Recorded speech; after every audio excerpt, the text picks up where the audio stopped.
तो सफाई भी और कमाई भी। मोदी सरकार की पॉलिसी इतनी हिट साबित हुई कि विरोधी भी सवाल उठा नहीं पा रहे। पीएम मोदी का स्वच्छता अभियान सरकारी कार्यक्रम कितना असरदार रहा, अब जरा इसके आंकड़े आप देखिए। अक्टूबर 2021 से लेकर अब तक कबाड़ बेचकर केंद्र सरकार ने 1163 रुपए की कमाई की। केंद्र सरकार के ऑफिस से 96 लाख फाइलों का निपटारा भी कर दिया गया।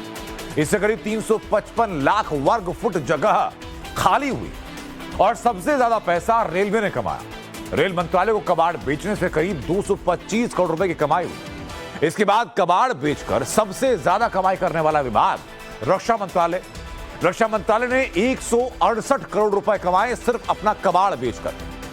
पेट्रोलियम मंत्रालय ने 56 करोड़ रुपए और कोयला मंत्रालय ने 34 करोड़ रुपए कमाए, जबकि करीब 24 लाख फाइलें सरकारी दफ्तरों से कबाड़ में बेची गई, जगह खाली हुई, कमाई। कबाड़ बेचकर कुल 1163 रुपए कमाए गए और देश की तस्वीर बदल सकते हैं। यह चंद्रयान 3 को 2 बार चांद पर भेजने के पैसे के बराबर है। चंद्रयान 3 का बजट करीब 600 करोड़ रुपए था। इसे मंगलयान को 3 बार लॉन्च किया जा सकता था। मंगलयान का बजट था करीब 450 करोड़ रुपए। कबाड़ की कमाई से 3 महीने तक दिल्ली एम्स फ्री में चल सकता है, क्योंकि दिल्ली एम्स का सालाना बजट 4000 करोड़ रुपए है। तो वहीं इंडियन नेवी में एडमिरल रैंक के अधिकारी के कंधों पर लगने वाले एपोलेट्स यानी पद सूचक चिन्ह के डिजाइन में बदलाव किया गया।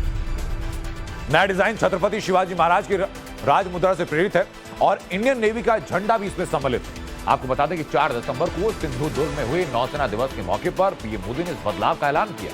नौसेना ने बताया कि नया डिजाइन उनके 5 प्रण के 2 स्तंभों विरासत पर गर्व और गुलामी की मानसिकता से मुक्ति के प्रति समर्पण को दर्शाता है।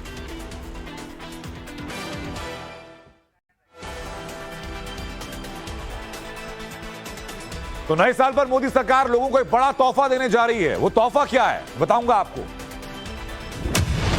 नए साल में मोदी सरकार महंगाई से राहत देने के लिए आम आदमी को बड़ा तोहफा दे सकती है। सरकार पेट्रोल और डीजल के दाम में 10 रुपए प्रति लीटर तक कटौती कर सकती है। सूत्रों के मुताबिक ईंधन की कीमतों में कटौती का रोड मैप बनाने के लिए पिछले दिनों पीएमओ, वित्त मंत्रालय और पेट्रोलियम मंत्रालय के उच्च अधिकारियों के बीच बैठक हुई। कीमत में कमी से पड़ने वाले बोझ को सरकार और तेल कंपनियां दोनों मिलकर वहन करेंगी। शेयर बाजार आज गिरावट के साथ बंद हुए। सेंसेक्स 170 अंकों का गोता लगाकर 72,240 पर क्लोज हुआ, तो निफ्टी 47 पॉइंट गिरकर 21,731 पर बंद हुई। सराफा बाजार की बात करें तो आज सोना और चांदी में गिरावट दर्ज की गई।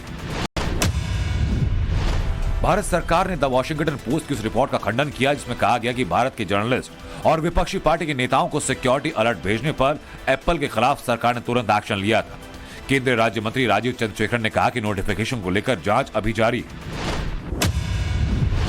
चाइनीज टेक कंपनी Xiaomi ने अपनी पहली इलेक्ट्रिक कार को ऑफिशियली अनवील कर दिया। ये electric coupe sedan SU7 autonomous driving technology के साथ आएगी, जो Xiaomi के हाइपर OS पर काम करेगी। कंपनी का दावा ये कि ये कार एक बार फुल चार्ज करने पर 800 किलोमीटर तक की रेंज देगी। इसके अलावा कार में central control display, 3 spoke steering wheel और B पिलर कैमरे से फेस रिकॉग्निशन अनलॉकिंग जैसे फीचर्स मिलेंगे।